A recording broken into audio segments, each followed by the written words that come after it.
Okay, Netflix को हम सब जानते हैं, या वेब सीरीज है, मूवीज है और दुनिया भर का content, but there is a dark side, और उस डार्क साइड का नाम है नेटफ्लिक्स ओरिजिनल मूवी। सबसे पहले नेटफ्लिक्स ओरिजिनल्स क्या है? नेटफ्लिक्स ओरिजिनल्स रेफर करता है उस कंटेंट को जो एक्सक्लूसिवली नेटफ्लिक्स ने प्रोड्यूस, को प्रोड्यूस और डिस्ट्रीब्यूट किया है। इसमें मूवीज, टीवी शोज, डॉक्यूमेंट्रीज सब आते हैं, बट बाकी सबका तो ठीक है, बट इनकी मूवीज में क्या प्रॉब्लम है? नेटफ्लिक्स ने नो डाउट हमें कई अच्छे ओरिजिनल शोज दिए हैं, बट जब बात आती है ओरिजिनल मूवीज की तो हाँ, वहाँ थोड़ी प्रॉब्लम है। मैंने नेटफ्लिक्स की कई सारी ओरिजिनल मूवीज देखी है, जैसे Enola Holmes, project power, army of the dead या फिर kissing booth. I think I need a job, वो तो मेरे पास पहले से ही है, फिर भी इतना फ्री टाइम।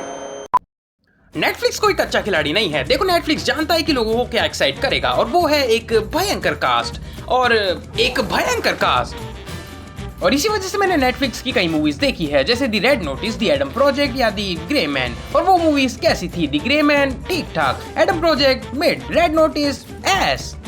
और बाकी की नेटफ्लिक्स मूवीज को देखने पर भी कोई बहुत ज्यादा इसमें चेंज नहीं होता है, मोस्टली बेकार से मिड के बीच में ही आती है। तो क्वेश्चन ये आता है, नेटफ्लिक्स अच्छी ओरिजिनल मूवीज क्यों नहीं बना पा रहा है? क्योंकि सीरियसली अब ये थोड़ा हार्ड हो गया है बड़े बजट की मूवीज को देखना, जो मूवीज जैसी लगती ही नहीं है, और खुद को ये कन्विंस करना कि ये मूवीज है। नेटफ्लिक्स ओरिजिनल मूवीज को काफी तगड़ी क्वांटिटी में निकाल रहा है, बुरी हो अच्छी हो उससे फर्क नहीं पड़ता, मूवीज आती रहेंगी।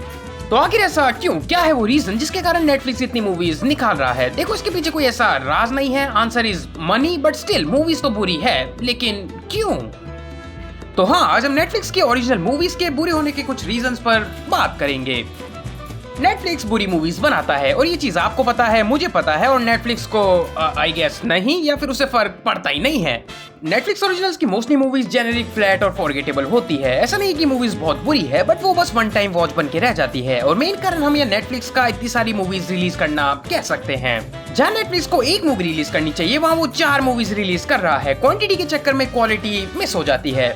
और नेटफ्लिक्स की एक क्वांटिटी प्रॉब्लम कुछ मूवीज के लिए एक प्रॉब्लम बन सकती है, जहाँ कई मूवीज को डेवलपमेंट के दौरान रश किया जाता है ताकि डेडलाइन से पहले उन्हें बना पाएं, और रिजल्ट लो क्वालिटी। और जहाँ कोई मूवी अच्छे खासे टाइम में अच्छी बन सकती थी, वहीं उसे जल्दबाजी में बनाया जाता है, और ऐसी मूवीज के कारण ही व्यूअर्स के माइंड में एक परसेप्शन बन जाता है इन मूवीज की क्वालिटी को लेकर बेकार।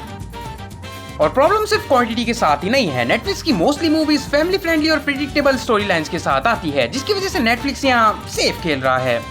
बट ऐसी मूवीज को देखने पर यही लगता है कि पहले भी आपने ये मूवी देख रखी है, क्योंकि कई मूवीज में ये चीजें उठाते हैं दूसरी मूवीज या जॉनरा से बिना ज्यादा कुछ ऐड किए। लाइक एक्सपेक्टेशंस ज्यादा नहीं रख सकते हो। लाइक मैं नेटफ्लिक्स की मूवीज देखते हुए कभी कोई क्रिस्टोफर नोलन शिट एक्सपेक्ट नहीं करूंगा, स्पेशली इनके रिसेंट के प्रोजेक्ट्स देखने के बाद, क्योंकि नेटफ्लिक्स ब्रॉडर ऑडियंस को अपील कर रहा है, या एटलीस्ट कोशिश कर रहा है। जहाँ ये रिस्क नहीं लेना चाहते, जो वर्क करता आया है उसे ही यूज करो। और इसी क्वांटिटी ओवर क्वालिटी की वजह से मोस्टली मूवीज की क्वालिटी काफी इनकंसिस्टेंट है। जैसे कुछ मूवीज अच्छी दिखेंगी, वहीं दूसरी तरफ कुछ मूवीज रश्ड और पुअर क्वालिटी के साथ, जिसके कारण ये मूवीज हिट या मिस होती है। क्योंकि कुछ मूवीज यहाँ अच्छी है तो कुछ 2 घंटे का ब्रेन रॉट। और क्योंकि नेटफ्लिक्स का बिजनेस मॉडल मोस्टली स्ट्रीमिंग के अराउंड है, तो वो इनकी कुछ मूवीज में भी दिखता है, जहाँ कुछ मूवीज जैसी फील नहीं होती है, लगता है जैसे किसी सीरीज को एक मूवी में बना दिया हो। हाँ, मोआना 2 की तरह। और नेटफ्लिक्स की इसी स्ट्रीमिंग फ्रेंडली कंटेंट की वजह से वो सिनेमैटिक एक्सपीरियंस ये मूवीज नहीं दे पाती है, जो कि one of the main reason है जिसके कारण ये मूवीज इतनी अच्छी नहीं होती है। बट यहाँ एक और चीज है, नेटफ्लिक्स रिस्क नहीं लेता है। कुछ मूवीज होती है जिन्हें मेकर्स बनाने से पहले सोचते हैं, क्योंकि वहाँ रिस्क होता है, रिस्क ऑडियंस का कि क्या उन्हें वो मूवी पसंद आएगी। और ऐसी मूवीज कई बार वर्क करती है, हमें यूनिक प्रोजेक्ट्स देखने को मिलते हैं। But Netflix is just a chill guy. Netflix या फ्रेंचाइजी और फैमिलियर कॉन्सेप्ट पर ज्यादा फोकस करता है ताकि वो सेफ खेल सके। जहाँ नेटफ्लिक्स को कुछ डिफरेंट ट्राई करना चाहिए था, वही वो सेम फैमिलियर ट्रोप्स और स्टोरी लाइंस पर रिलाई करता है, और इसी के कारण कई बार नेटफ्लिक्स इन मूवीज की ऑडियंस को चूज नहीं कर पाता है। ऐसी मोस्टली मूवीज इनकी फैमिली फ्रेंडली होती है, जिन्हें नहीं होना चाहिए था वो भी, जैसे the electrical state. The electrical state वो मूवी थी जहाँ कुछ भी गलत नहीं जा सकता था। आपके पास मिली बॉबी ब्राउन है, क्रिस प्रैट और मूवी के डायरेक्टर रूसो ब्रदर्स, जिन्होंने Avengers infinity war, end game और सिविल वॉर जैसी मूवीज डायरेक्ट की थी। और मूवी का बजट भी $320 मिलियन था, और मूवी भी एक काफी पॉपुलर नॉवल पे बेस्ड थी। लाइक क्या ही गलत जा सकता है। मूवी के इतने बुरे रिस्पॉन्स के पीछे कई रीजंस थे, जैसे ओरिजिनल नॉवल से फेथफुल ना रहना, या lack of emotional depth, worse characters, और मेन टारगेट ऑडियंस को मिसजज करना। मूवी की टोन और थीम नॉवल से बिल्कुल ही अलग थी। जहाँ सीरियस होना चाहिए था, वहाँ ये सीरियस थी ही नहीं। यहाँ वो ट्राई कर सकते थे उनकी टिपिकल मूवीज से हटके कुछ बनाने का, बट नहीं। और जो नॉवल फैंस थे उनको भी ये पसंद नहीं आया। हालांकि मूवी का सीजीआई अच्छा था, जो कि एक लौती अच्छी चीज है इस मूवी की। ओके, अब बात करते हैं सीजीआई की। नेटफ्लिक्स की कई मूवीज हेवीली सीजीआई पर रिलाई करती है और मोस्टली इन मूवीज में वो उतना अच्छा नहीं दिखता है, जबकि नेटफ्लिक्स की ही कुछ मूवीज हैं जिनमें हमें काफी अच्छा सीजीआई देखने को मिला है, जिसका कारण है ये दो प्रॉब्लम्स। फर्स्ट, सीजीआई मूवीज का काफी ऊपर नीचे होता दिखता है, जिसके भी दो रीजंस आते हैं। फर्स्ट, बजट इश्यूज और second, fast production. Second, over use और एक्सेसिव सीजीआई, जहां कई मूवीज में एक्टर्स को ग्रीन स्क्रीन के आगे खड़ा कर दिया जाता है, जिसके कारण एनवायरनमेंट तो फेक लगता ही है और वो ऑथेंटिक परफॉर्मेंस भी नहीं आती है। मूवीज बस किसी बड़े बजट की मूवी के सस्ते वीएफएक्स की वाइब देती है। और हाँ, ये कोई उतनी बड़ी प्रॉब्लम भी नहीं है, बट स्टिल कई मूवीज में इनका सीजीआई और वीएफएक्स काफी डल लगता है। और फिर कास्टिंग। नेटफ्लिक्स स्टोरी या स्क्रिप्ट के हिसाब से एक्टर्स चूज नहीं करता है, वो बस कर लेता है, चाहे उनकी नीड हो या नहीं। जहाँ फेमस एक्टर्स को ये चूज करते हैं रेदर देन ऐसे एक्टर्स को जो उस रोल में ज्यादा सूटेबल हैं। लाइक इनकी मोस्टली मूवीज उठाकर देख लो और ये काफी सिंपल टेक्निक का यूज करते हैं। बड़े स्टार्स ले लो, एक डिसेंट स्टोरी और वेट करो मूवी के चलने का। बट यहाँ वो एक चीज भूल जाते हैं, एक अच्छी स्क्रिप्ट। एक अच्छी स्क्रिप्ट मूवी को कितना अच्छा बना सकती है ये हम जानते हैं, और नेटफ्लिक्स ये चीज स्किप कर देता है। और स्क्रिप्ट ही नहीं, कैरेक्टर्स भी, जो कि वन डायमेंशनल होते हैं, जिससे उनसे कनेक्ट करने में काफी मुश्किल होती है।